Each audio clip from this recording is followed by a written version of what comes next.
Hi everyone, welcome to U P 3 vlogs. ನಾನು ಉಷಾ. ನಾವು ತುಂಬ ಚೆನ್ನಾಗಿರಲಿ ಅಂತ ಆ ದೇವರಲ್ಲಿ ಕೇಳ್ಕೊಳ್ತೀನಿ. ಪ್ರೀತನ್ ಎಕ್ಸಾಮ್ ಸ್ಟಾರ್ಟ್ ಆಗಿರೋದ್ರಿಂದ ನಾನು ಪ್ಯಾಕಿಂಗ್ ಎಲ್ಲ ರೆಡಿ ಮಾಡ್ತಾ ಇದ್ದೀನಿ. ಅಂದರೆ ಅದಕ್ಕೆಲ್ಲ ಬೇಕಿರೋಂಥ ಥಿಂಗ್ಸನ್ನು ಸ್ವಲ್ಪ ಕ್ಲೀನ್ ಮಾಡಿ ಇಡ್ತಾ ಇದ್ದೀನಿ. ಪ್ಯಾಕ್ ಮಾಡೋದೇನೆಲ್ಲ ಇರುತ್ತೆ ಅದನ್ನು. ಇವತ್ತು ನಾನು ಸೋಫಾ ಕ್ಲೀನ್ ಮಾಡ್ತಾ ಇದ್ದೀನಿ. ಸ್ವಲ್ಪ ಡೀಪ್ ಕ್ಲೀನೇ ಮಾಡ್ತಾ ಇದ್ದೀನಿ. ಆ್ಯಕ್ಚುಲಿ ಯಾವಾಗೂ ನಾವು ಅದು ಸಿಟ್ಟಿಂಗ್ ಪೊಸಿಷನಲ್ಲಿದ್ದಾಗ ರಿಕ್ಲೈನರ್ ಓಪನ್ ಮಾಡಿಕೊಂಡು ವ್ಯಾಕ್ಯೂಮ್ ಕ್ಲೀನ್ ಮಾಡ್ತಾ ಇದ್ದೆ. ಬಟ್ ಈಗ ನಾನು ಫುಲ್ ಡೀಪ್ ಕ್ಲೀನ್ ಮಾಡ್ತಾ ಇದ್ದೀನಿ. ಅದನ್ನು ಉಲ್ಟಾ ಮಲಗಿಸ್ಬಿಟ್ಟು ಎಲ್ಲ ಕ್ಲೀನ್ ಮಾಡ್ತಾ ಇದ್ದೀನಿ. ಒಂದು ಪಾರ್ಟ್ ಆಗಿದೆ, ಇನ್ನು ಮಾಡ್ತಾ ಇದ್ದೀನಿ.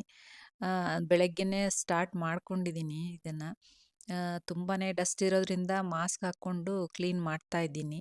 ಇಲ್ಲಿ ಹ್ಯುಮಿಡಿಟಿ ಜಾಸ್ತಿ ಇರೋದ್ರಿಂದ ಒಂಥರ ಫಂಗಸ್ ಥರನೂ ಆಗುತ್ತೆ. ಇದು ಫ್ಯಾಬ್ರಿಕ್ ಸೋಫಾ ಆಗಿರೋದ್ರಿಂದ ಕ್ಲೀನ್ ಎಷ್ಟೇ ಮಾಡಿದ್ರೂ ಅದೊಂಥರ ಹಾಗೆ ಕಾಣ್ತಾ ಇರುತ್ತೆ.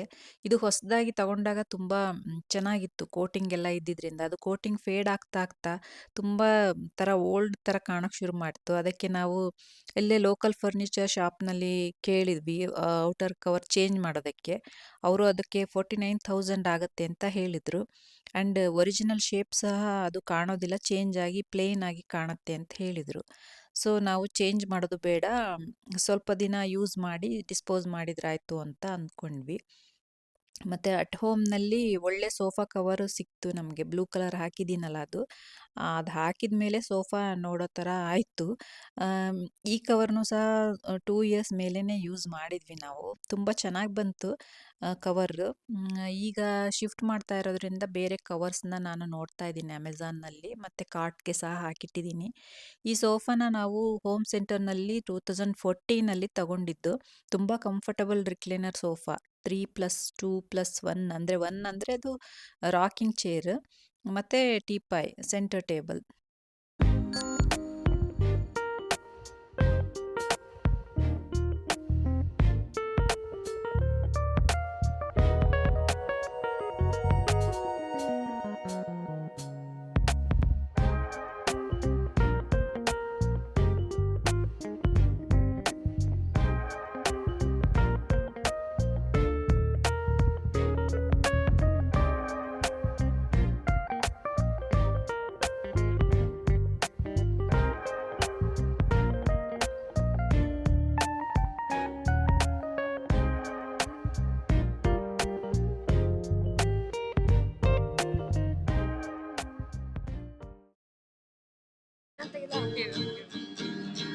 ವಿಡಿಯೋ ತೆಗಿತಾ ಇದೆಯಾ? ಝೂಮ್ ಮಾಡ್ಕೋ.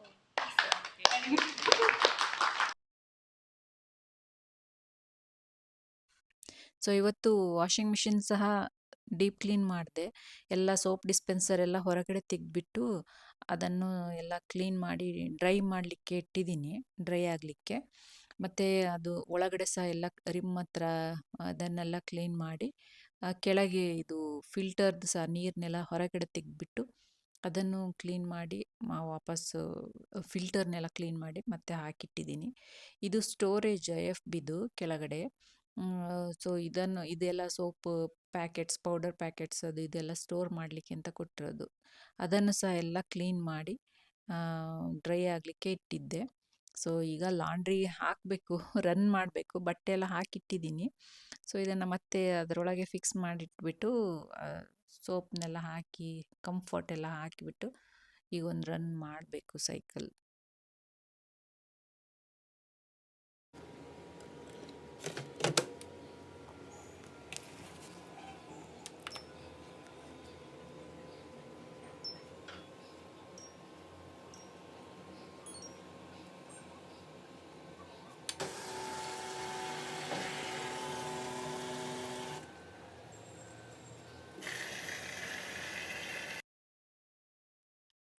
ಸೊ ಅಲ್ಲಿ ಲಾಂಡ್ರಿ ಎಲ್ಲ ಹಾಕಿಟ್ಬಿಟ್ಟು ನಾನು ಈ ಕಡೆ ಸ್ವಲ್ಪ ಕ್ಯಾಬಿನೆಟ್ಸ್ ಎಲ್ಲ ಡೀಪ್ ಕ್ಲೀನ್ ಮಾಡಿದೆ, ಡಿಕ್ಲಟರ್ ಸಹ ಮಾಡಿದೆ.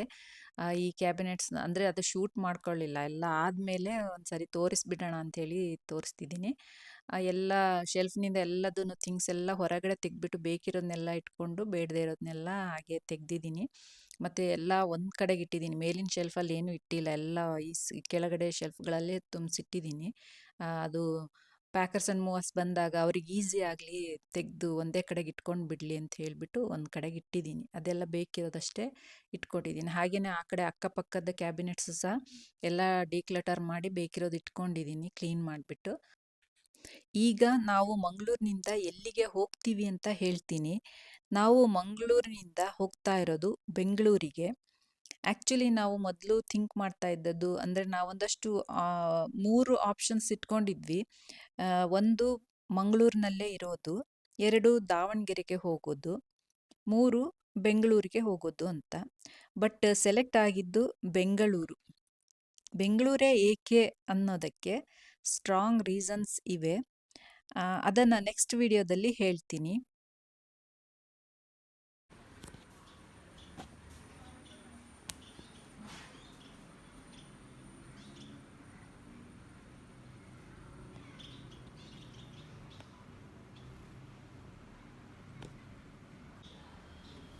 ಇಲ್ಲಿ ನೋಡಿ ಈ ಗುಬ್ಬಿಗಳು, ಇದು ಒಂಥರ ಬ್ಲ್ಯಾಕ್ ಬ್ರೌನಿಷ್ ಕಲರಲ್ಲಿ ಇದ್ದಾವೆ. ಇಲ್ಲಿ ಒರಿಜಿನಲ್ ಹಳ್ಳಿನಲ್ಲಿರುತ್ತಲ್ಲ ಆ ಥರದ ಗುಬ್ಬಿ ಅಲ್ಲ, ಬಟ್ ಅದೇ ಜಾತಿದು, ಏನೋ ಪ್ರಭೇದ ಬೇರೆ ಅಂತ ಅನಿಸುತ್ತೆ. ಸೊ ತುಂಬ ಇಷ್ಟ ಆಗ್ತಿತ್ತು ನನಗೆ ಈ ಗುಬ್ಬಿಗಳು. ಇವುಗಳನ್ನ ಫ್ರೆಂಡ್ ಮಾಡ್ಕೋಬೇಕು ಅಂತ ಹೇಳಿಬಿಟ್ಟು ಏನೆಲ್ಲ ಗ್ರೇನ್ಸ್ ಸಹ ಹಾಕ್ತಾ ಇದ್ದೆ ನಾನಲ್ಲಿ. ಇದೊಂದು ಪಾಪ ಒಳಗಡೆ ಸಿಕ್ಕಾಕೊಂಡ್ಬಿಟ್ಟಿದೆ, ಸೊ ಅದನ್ನು ಹೊರಗೆ ಕಳ್ಸೋಣ. ಅದು ತುಂಬ ಚೆನ್ನಾಗಿ ಫ್ರೆಂಡ್ ಆಗ್ತದೆ ಅಂದ್ಕೊಂಡಿದ್ದೆ ನಾನು. ಬಟ್ ಹೀಗೆ ಒಳಗೆಲ್ಲ ಬರೋದು ನೋಡಿಬಿಟ್ಟು ಅಲ್ಲಿ ಪಕ್ಕದಲ್ಲಿ ನಮ್ಮದು ಎ ಸಿ ವೆಂಟ್ ಇತ್ತು, ಬ್ಲೋವರ್. ಅದ್ರ ಮೇಲೆ ನಾನು ಗ್ರೇನ್ಸ್ ಹಾಕ್ತಾ ಇದ್ದೆ. ಬಟ್ ಹಾಕಿದ್ದ ಅವುಗಳಿಗೆ ಆದರೆ ಬಂದಿದ್ದು ಪಾರಿವಾಳಗಳು. ಆ ಗುಬ್ಬಿಗಳು ಏನಾಯಿತು ಗೊತ್ತಿಲ್ಲ, ಬಟ್ ಈ ಸೈಡ್ ಮಾತ್ರ ಬರ್ತಿರ್ಲಿಲ್ಲ ಅವು. ನಮ್ಮ ಫ್ರಂಟ್ ಬಾಲ್ಕನಿ ಇದೆಯಲ್ಲ ಅಲ್ಲಿ ಬರ್ತಿತ್ತು. ಬಂದು ಅಲ್ಲಿ ಎ ಸಿ ಬ್ಲೋವರ್ ಒಂದಿದೆಯಲ್ಲ ಅಲ್ಲಿ ಅಲ್ಲಿ ಒಂದು ನೆಸ್ಟ್ ಎಲ್ಲ ಮಾಡಿಕೊಂಡು ಒಂದು 3 ಸೀಸನ್ಸ್ವರೆಗೂ ಬಂದ್ವು. ಮರಿಗಳೆಲ್ಲ ಆಗಿ ಅವೆಲ್ಲ ಹಾರ್ಕೊಂಡು ಹೋಗೋವರೆಗೂ ಇರ್ತಿತ್ತು. ಹಾಗೆ ಒಟ್ಟು ಬರೋದು ಹೋಗೋದು ಮಾಡ್ತಾ ಇತ್ತು. ಆದರೆ ಈ ಸೈಡ್ ಮಾತ್ರ ವಿಂಡೋ ಕಡೆ, ಈ ಕಡೆ ಕಿಚನ್ ವಿಂಡೋ ಕಡೆ ಬರ್ತಾನೆ ಇರಲಿಲ್ಲ. ನಾನು ಬರಲಿ ಅಂತ ಹೇಳಿ ಗ್ರೇನ್ಸ್ ಹಾಕ್ತಾ ಇದ್ದೆ. ಆದರೆ ಬಂದಿದ್ದು ಇವುಗಳಲ್ವಾ, ಬಟ್ ನಂಗೆ ಇವು ಇಷ್ಟನೇ ಇರಲಿಲ್ಲ. ಇವ್ಯಾಕೆ ಬರ್ತಾ ಇದ್ದಾವೆ ಅಂತ ಅಂದ್ಕೊಂಡು ಓಡಿಸೋದಕ್ಕೆ ಟ್ರೈ ಮಾಡ್ತಿದ್ದೆ. ಬಟ್ ಅವಿಲ್ಲ, ಅಲ್ಲೇ ಬಂದು ಕೂರ್ತಾ ಇತ್ತು. ಒಂದು ಮಾತ್ರ ತುಂಬಾ ರೆಗ್ಯುಲರ್ ಆಗಿ ಬರ್ತಾ ಇತ್ತು. ಅದು ಕುತ್ಕೊಂಡು ನಾನು ಹಾಕದೇ ಇದ್ರೂ ಒಮ್ಮೊಮ್ಮೆ ವಿಂಡೋ ಎಲ್ಲ ಓಪನ್ ಇರೋದಲ್ಲ, ಅಲ್ಲಿ ಬಂದುಬಿಟ್ಟು ರಾಡ್ ಮೇಲೆಲ್ಲ ಕುತ್ಕೊಳ್ಳೋದು, ಇಲ್ಲ ಒಳಗಡೆ ಬರೋದಕ್ಕೆ ಟ್ರೈ ಮಾಡೋದು. ಒಂಥರ ಕಮ್ಯುನಿಕೇಟ್ ಮಾಡೋ ರೀತಿ ಮಾಡ್ತಿತ್ತು. ಬಂದು ಹಾಕು, ನನಗೆ ಯಾಕೆ ಹಾಕ್ತಾ ಇಲ್ಲ ನೀನು ಕಾಳು ಅಂತ ಹೇಳಿ. ಸೊ ನಾನು ಕೊನೆಗೆ ಇದೇನಪ್ಪ ಕಿರಿಕಿರಿ ಅಂತ ಅಂದ್ಕೊಂಡು ಹಾಕ್ತಾ ಇದ್ದೆ. ಸ್ವಲ್ಪ ಹಾಕಿಬಿಟ್ಟು ವಿಂಡೋ ಕ್ಲೋಸ್ ಮಾಡ್ತಿದ್ದೆ.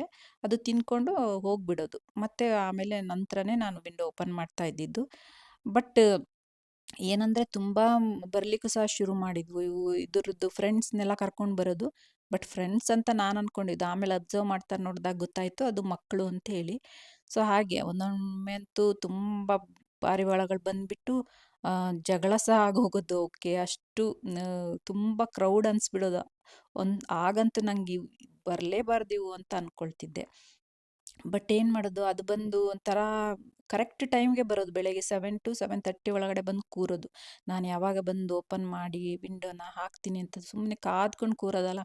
ನಾನು ಪಾಪ ಅಂದ್ಕೊಂಡು ಹಾಕ್ತಿದ್ದೆ. ಬಟ್ ಏನಂದರೆ ಇದು ನಾವು ಹಾಕೋದು ತಪ್ಪು. ಆ್ಯಕ್ಚುಲಿ ನಾವು ಗ್ರೇನ್ಸ್ ಎಲ್ಲ ಹಾಕೋದೇ ತಪ್ಪು. ಅದು ದೇವರು ಅವರಿಗೆ ಅಂತಲೇ ಒಂದು ಫುಡ್ಡೆಲ್ಲ ಪ್ಯಾಟರ್ನ್ ಇರುತ್ತೆ ಅವರಿಗೆ. ಅವುಗಳು ಹುಳಗಳನ್ನ ಹುಡುಕೊಂಡು ಅಥವಾ ಎಲ್ಲಾದರೂ ಗ್ರೇನ್ಸನ್ನು ಹುಡ್ಕೊಂಡು ತಿನ್ಬೇಕು ಅವ್ರು. ಆ್ಯಕ್ಚುಲಿ ನಾವು ಈ ರೀತಿ ಹಾಕಬಾರ್ದು. ಆ್ಯಂಡ್ ಅದರದ್ದು ಆಮೇಲೆ ಗೊತ್ತಾಯಿತು ನನಗೆ, ಅದರದ್ದು ಪೂಪೆಲ್ಲ ಬ್ರೀದ್ ಮಾಡಿದರೆ ಮನುಷ್ಯನಿಗೆ ಎಷ್ಟು ಲಂಗ್ಸಿಗೆಲ್ಲ ಎಷ್ಟು ಪ್ರಾಬ್ಲಮ್ ಆಗುತ್ತೆ, ಇಲ್ಲಾಂದರೆ ಮನುಷ್ಯನ ಡೆತ್ ಸಹ ಆಗ್ಬೋದು ಅಂತ ಹೇಳಿಬಿಟ್ಟು. ಬಟ್ ಏನು ಮಾಡೋದು, ಒಂಥರ ಇದು ಓಡಿಸಿದ್ರು ಮತ್ತೆ ಮತ್ತೆ ಬಂದು ಪದೇ ಪದೇ ಕೂರೋದು.